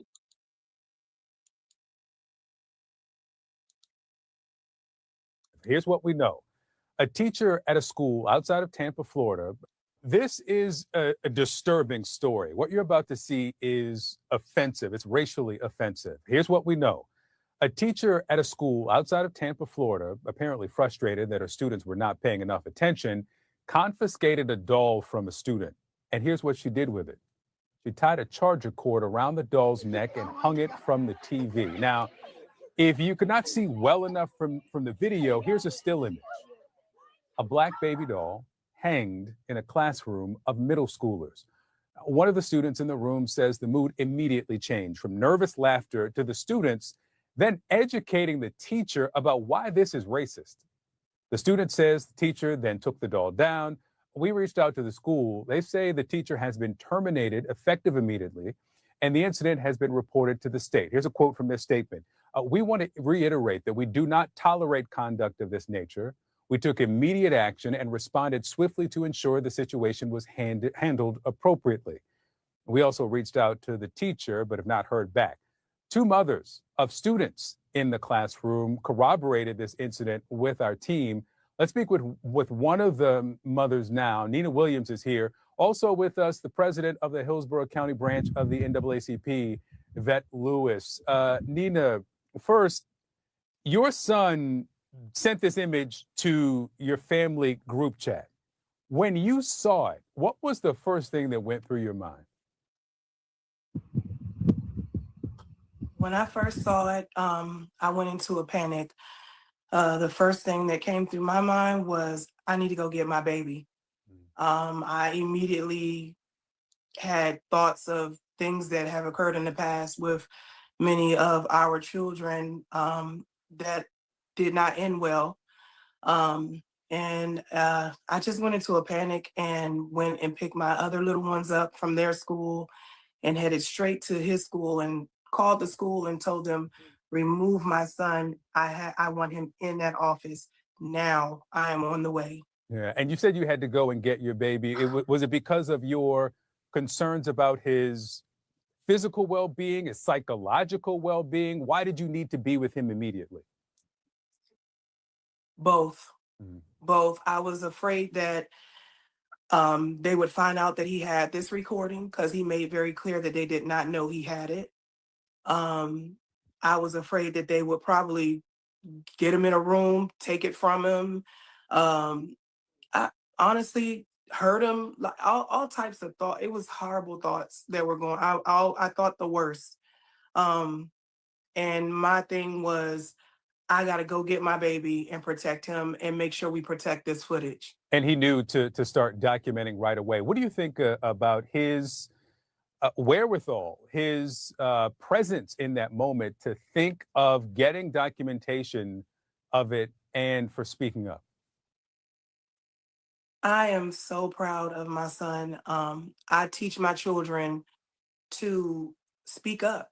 I've always been that person, and I teach them that when something is wrong, do what is necessary to either, tell on that person. I'll speak this way, say tell on it to my 7-year-old. Tell on that person. Don't be afraid to speak up. If you see something that is not right or is inappropriate or is just something is not supposed to be done. Yeah. Don't be afraid to be that voice, to say what needs to be done and to correct the situation, or to go and let someone in authority or it's so hard to say someone in authority because it's like, hey, it was his teacher. Mm-hmm. Exactly. Absolutely egregious. Okay, now, with that all being said, hopefully she'll lose her license. But I want you all to see this clip here because this young man went up to this white teenager and told her she was pretty. And she called the cops on him. Okay? He went up to her, told her she was pretty. First of all, she wasn't pretty. She was attractive deficient, in my opinion. But nonetheless, he told her she was pretty and she called the cops. Okay, please pay attention. Robert says the teacher's old enough to remember stories in the country. They like to be traumatized as much as possible. Let me tell you something here. Here's the thing. What I also think the parents should do, I think that they should sue the teacher for punitive damages. Okay, you see, that's a deterrent to get people to no longer engage in their nefarious or outrageous behavior. It's different from compensatory damages, which you get when there's a loss or something. But at the end of the day, punitive damages, I would absolutely be suing her for those. All of the kids who were in the classroom, even the white ones, okay, they should all be sued. Okay, so she'll be broke and busted and now without a job. Okay? Please pay attention. Mason said, Queen, I will be using that term when needed. Okay, great. Now let's go to this video. Likes up, everyone, please. Like and share.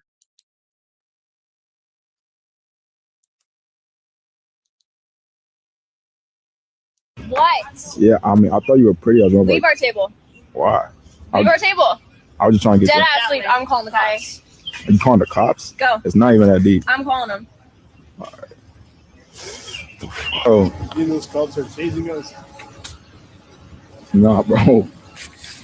What? You putting the metas on? I mean, You record this? my safety, that's it. So we're recording as well. All right. Are you guys students? KSU students? Yeah. Okay. Can we get your KSU ID? IDs? Yeah, just your student IDs.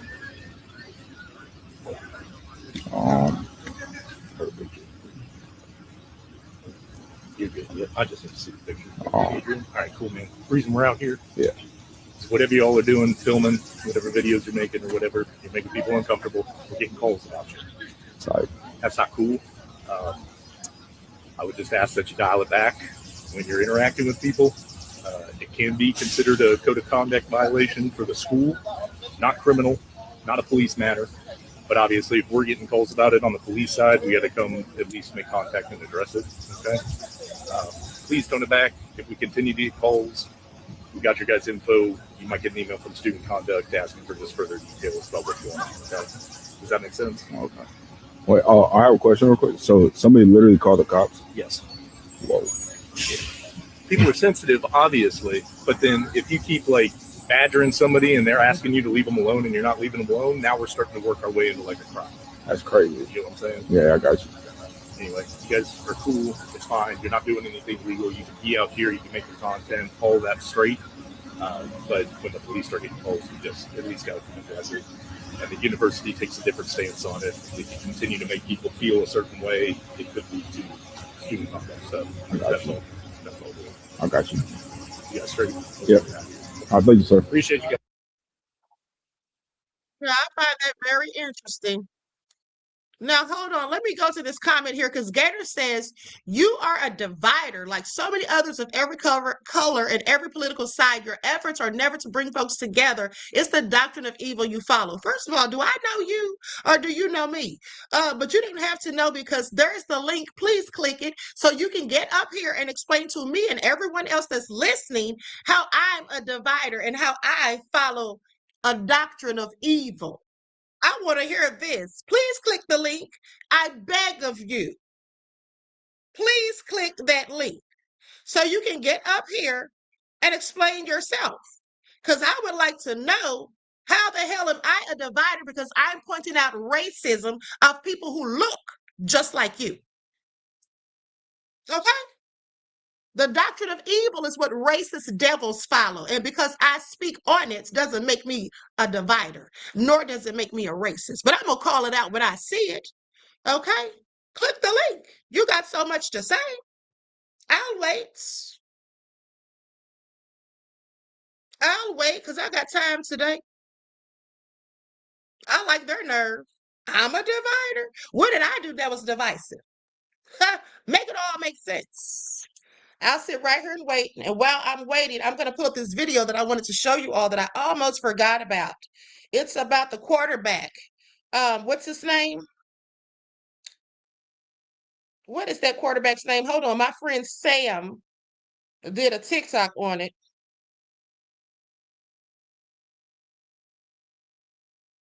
Let me drop the link again in case you missed it. There it is. Click the link or get banned from the channel. Take your pick.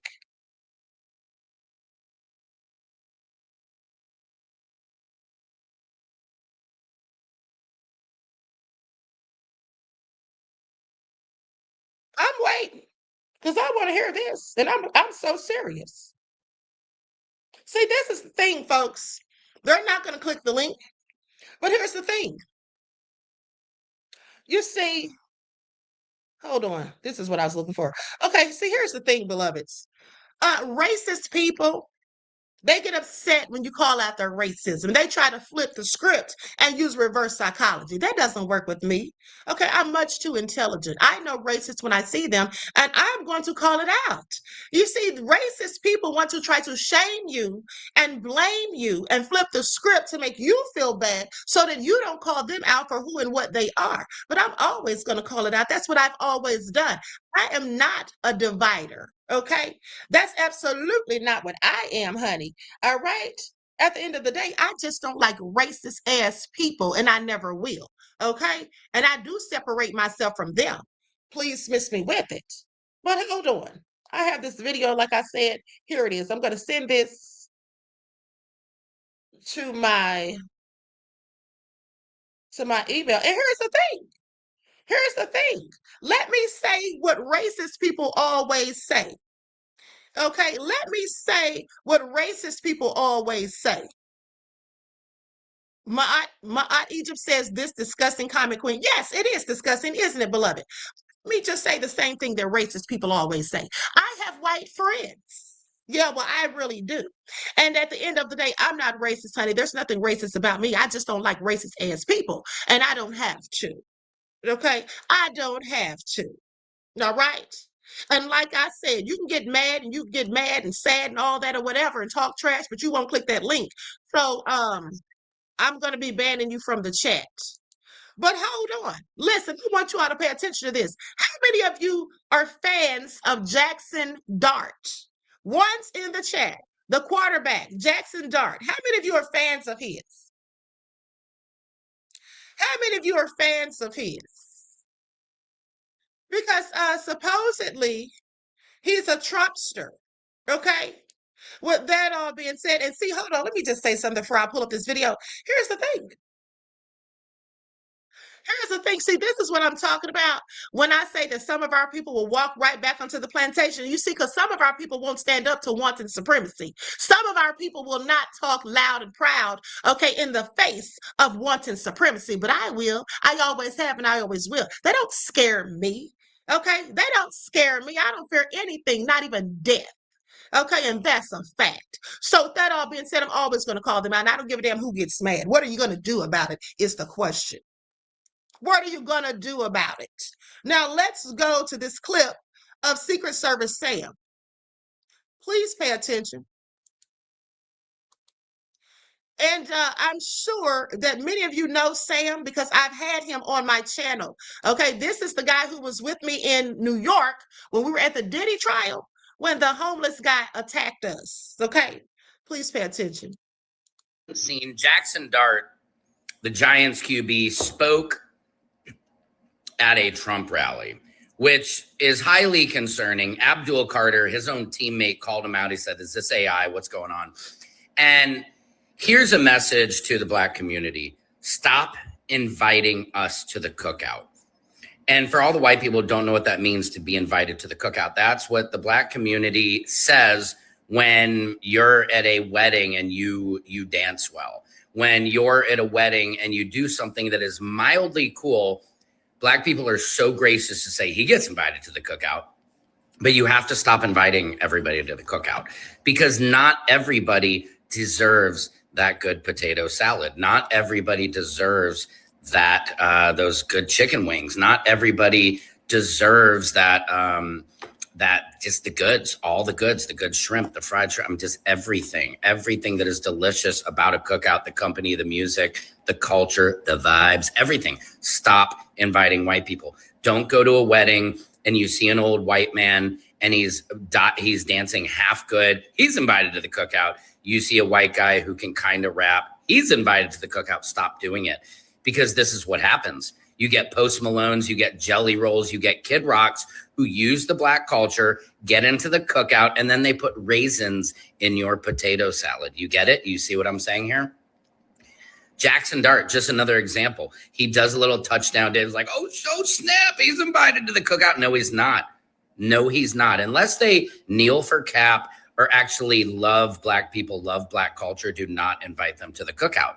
Because here's the difference. You have to be an appreciator, not an appropriator. Spread the news. Secret Service Sam out Samson for president of the world. Okay, and just like I told Sam when he posted that video, I told him I don't invite everybody to the cookout, Sam. I said they have to prove that they're worthy of coming to the cookout. I have to know that they have my back, just like he had my back and I had his back when we were in New York. Okay, please pay attention. Now, with that all being said, shout out to the good white folk. Okay, because some of y'all are nefarious. Some of y'all are nefarious. Okay. Miss AP Prayer says, do not play no games, baby, with the queen, with my queen. Exactly. Thank you, beloved. Okay. I mean, they still didn't click that link. That's what they didn't do. They didn't click that link. So now, moving right along, just a couple of more things to point out here. You know, I'm going to be back later on today. Some of you will actually be at a cookout probably, but I'm going to be back later on today because we have some other things to talk about. First of all, we have to talk about Netflix hating on Michael Jackson. Okay, it's time to cancel those subscriptions. Let's get into it. We're going to talk about that. We're going to talk about Elon Musk hating on Lupita Nyong'o. Okay, we're going to talk about them being mad because what's her name? Hold on. They're mad because a black woman is playing Betty Boop. Foolishly, they don't seem to know the racist devils that Betty Boop, that came from a black woman. Okay? Sorry they didn't do their history. With that all being said, we'll definitely be back later. All right, so let me make sure I covered everything before I roll out of here. Let's go to what they said about Ro Khanna. Let me pull that up. Likes up, everyone. Please don't forget to like and share. Please don't forget to like and share before we roll out of here. That's right. Roddy said Betty Boop was based on a black woman. Exactly. Exactly. I don't even want to get started because we're going to talk about it later. We certainly are. Dear, things are getting bad to worse. You won't believe what just happened. Fox News have made the biggest criminal mistake they possibly can. They put a man on television to speak freely who came with full evidence, and he obliterated and exposed Donald Trump for what he is. Do you want to know the details? You don't need to believe me. You don't need to believe it. You need to hear that Ro Khanna, Indian fella in the opposition party in America, really sharp guy, the one who actually worked to expose Epstein files. You know, you and I, dumb fools, you talk about Epstein files. He was the one who behind getting them exposed.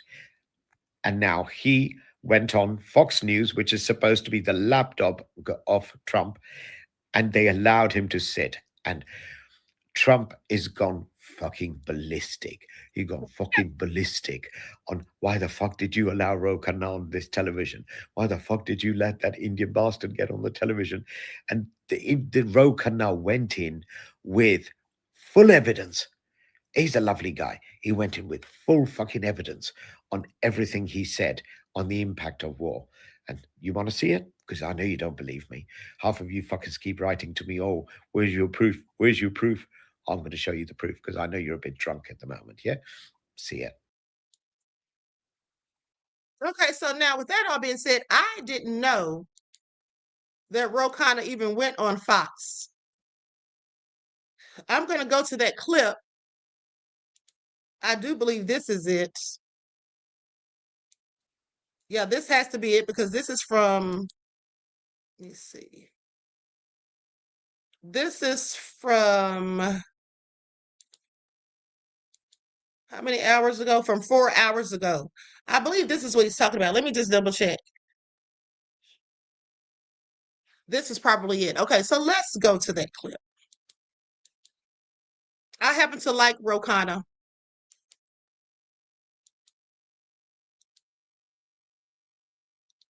Is following in the footsteps of Kamala Harris, calling for radical changes to the court, such as packing it with more liberal-leaning justices. Meanwhile, Justice Ketanji Brown Jackson claims the high court needs to stay out of politics, even as she takes a veiled shot at her conservative colleagues on the bench. We have a whole political that you can't do regular order. You can't do things normally. You can't do things the way you have forever, like fund the government, because you're having to go through reconciliation to even get money through, because everybody's fighting over everything, and you're 50% one side, 50% the other. The Senate has a made-up filibuster at this point that it stops things from going through. Why do you think turning the Supreme Court into essentially the same thing, where it has higher turnover, where you have partisan appointments every presidential election, why do you think that makes it better? Let me answer your question. First of all, thank you for having me on, despite President Trump posting on Truth Social that I shouldn't be allowed back on Fox. He didn't like last time I came on and talked about Chinese steel in Ohio and talked about a vision for bringing steel and shipbuilding back. But to answer your question, I actually want to depoliticize the court. Term limits are very popular. Why should we have justices there for 40, 50 years? Republicans, independents, Democrats can agree. Let's have term limits, 18 years on the court, and then you're out. By the way, I support term limits for members of Congress and senators, too. 6 terms in the House, 2 terms in the Senate. And secondly, I've said, let's have a president get 2 appointments. Every president gets 2 appointments, and that would depoliticize the court, because you wouldn't have a fight that some presidents are going to get 3 or 4 appointments, or some presidents are only going to get 1 or 2. Real quick, would you grandfather in the justices that are there and impose this term limit on new justices? Because, I mean, obviously, we know that you're a Democrat and you're not happy about the makeup of the current court. So would you use this literally for the future rather than as a way to change things now? The bill I have grandfathers the current justices in. Now, I strongly disagree with their decisions on voting rights, but the bill it grandfathers them in, and it's 18 years going forward. Okay. Congressman, I just want to clear up something. You said the court should be apolitical. I heard Justice Ketanji Brown Jackson say the same thing. Did you support her appointment to the court? I did. Okay, so if you're saying you supported her and you have seen some of the rulings that she has made in the brevity of her time on the court, it seemed fairly obvious that she is not operating apolitically. I think that's a pretty fair statement. And so as I say that, how can you then make the argument that by expanding the court, somehow we'll end up with a less political court? Why do you say she's not acting apolitically? I mean, she's supported voting rights. That is something Dr. Martin Luther King fought for. That's something John Lewis fought for. You don't end up 8-1 as often as she ends up 8-1 if you're not operating politically. And I think could go a step farther and make the suggestion that, go ahead. It just could be she's doing her conviction. In fact, that shows she's not considering politics, that she's even willing to. Her conviction is not the rule of law. It's got to be the rule of law, not just your conviction. That's the argument I think you would make too, right? Yeah, but in Plessy versus Ferguson, we celebrate Justice Harlan's dissent, lone dissent, because that was his interpretation of what the Constitution was. I believe she's acting as what she thinks the Constitution requires. Now, she has a belief that we should have a democracy that respects every person, regardless of their race, and that we need to have a cohesive multiracial democracy. But I believe she is looking at the Constitution through her lived experience and lens and coming to decisions on that. Now, obviously, she has a liberal perspective. She was appointed by President Biden. And I have no doubt that if you have a conservative, they will appoint someone who has a conservative perspective. But this is why I say, why not have term limits for 18 years and every president gets 2 appointments? Very interesting. I wish we had more time to dig into that one. But we have to move on to this. I'm excited to ask you about it, Congressman. The DNC finally released their autopsy of the 2024 election, and President Trump is having a lot of fun with it. Did you see they did an autopsy on why they lost the election? And they said you lost the election because of Trump primarily. But other than Trump, you lost the election because you had crappy candidates and you had bad policy.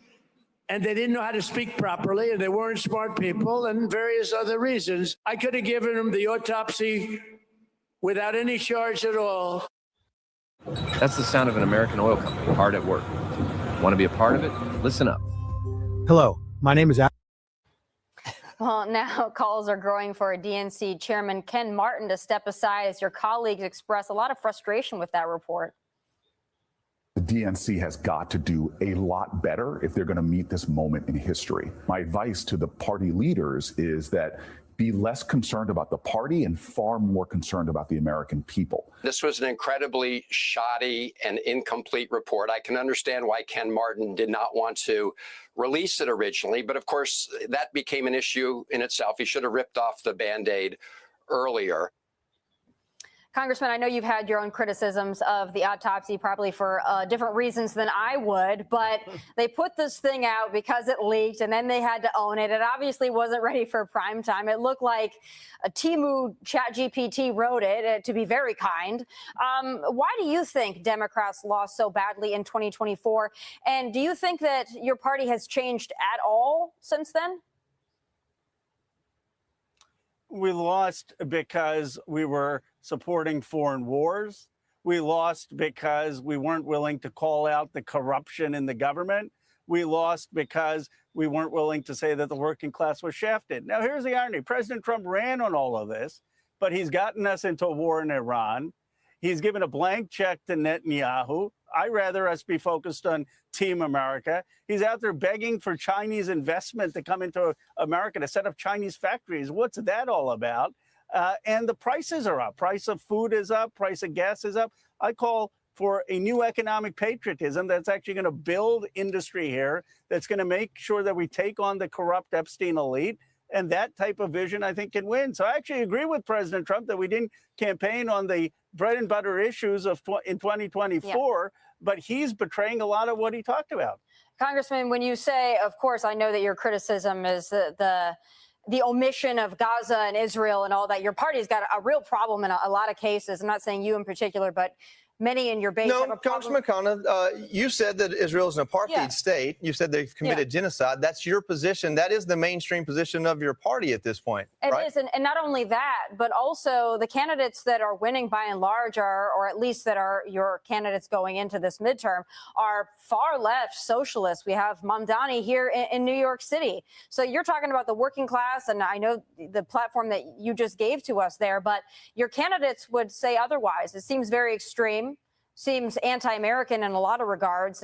Do you think that your party has learned anything?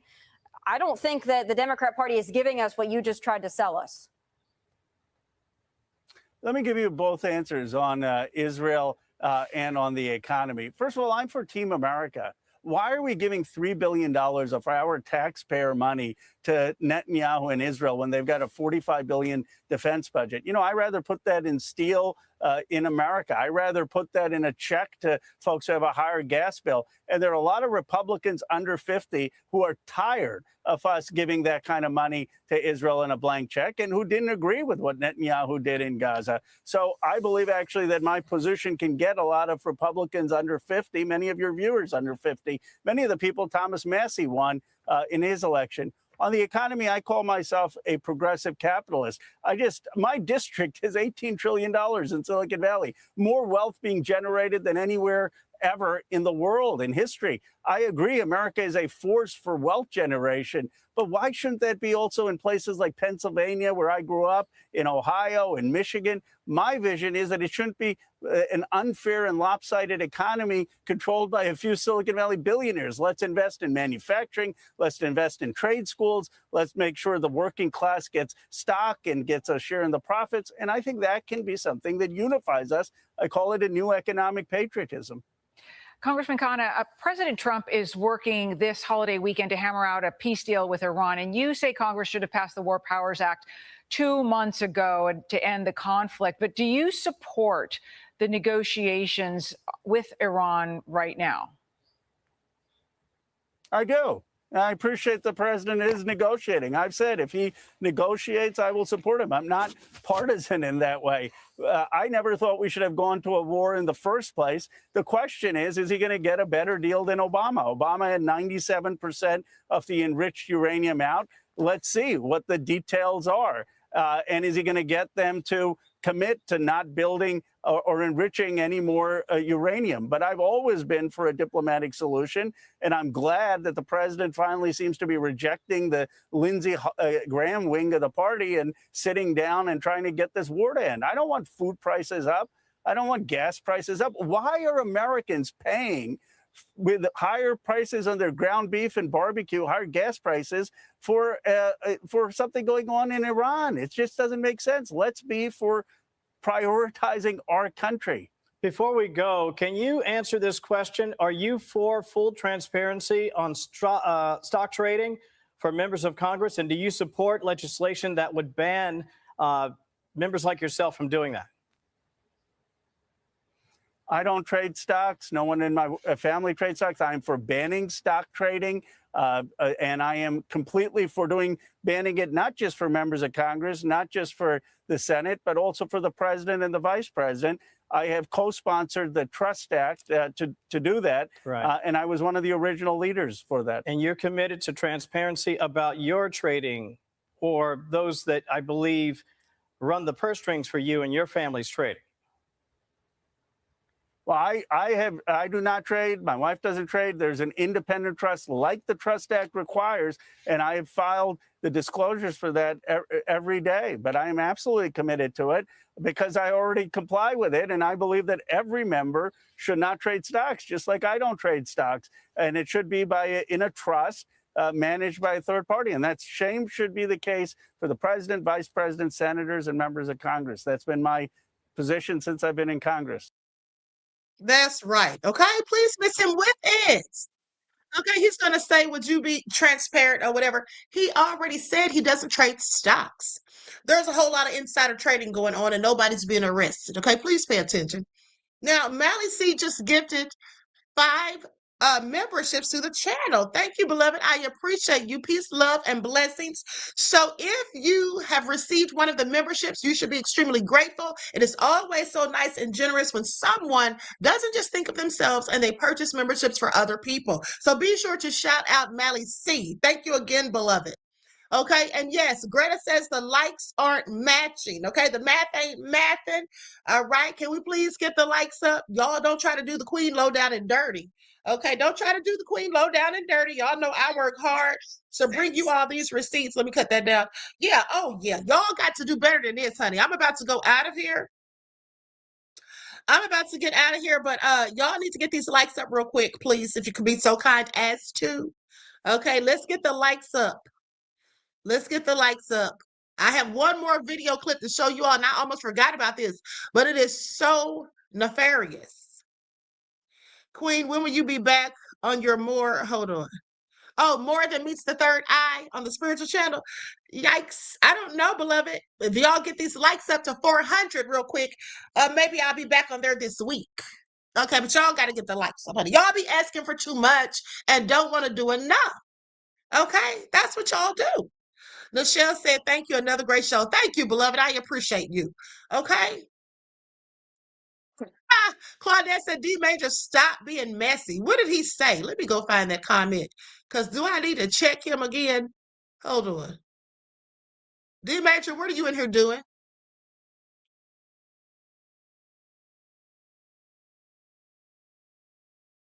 I can't find his comment. I'll look for it later.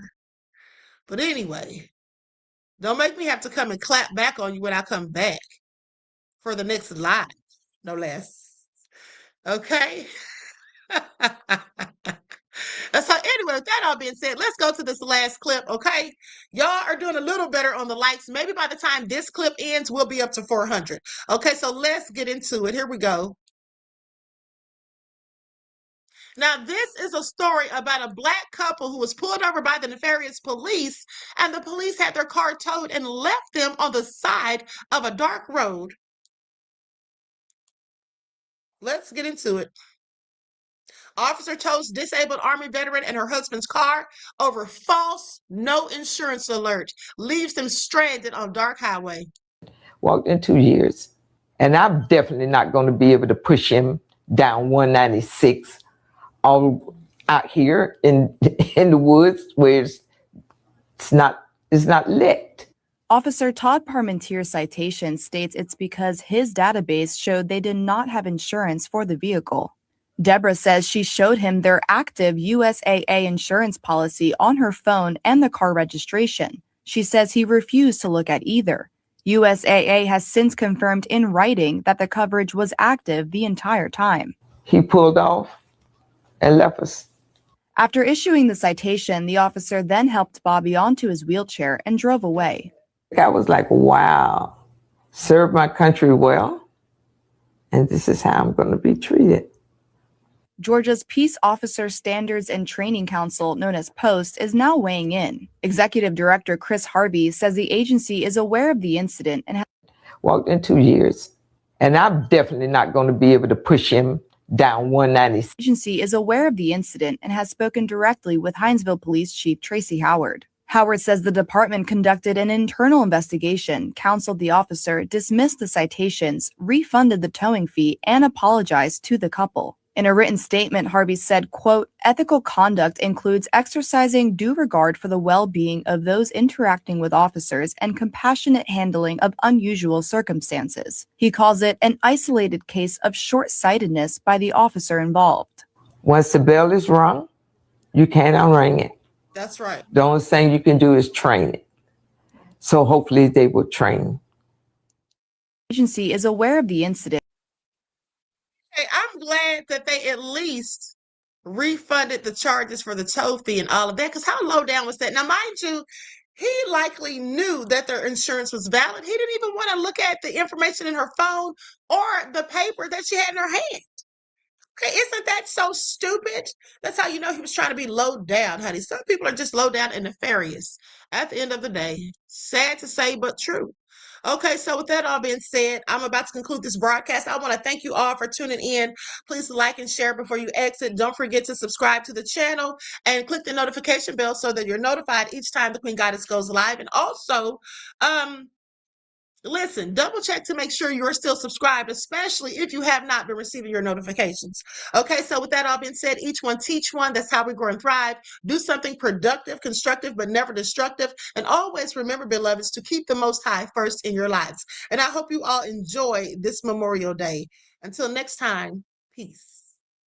And by the way, I'll be back at around 7:30. Okay, around 7:30.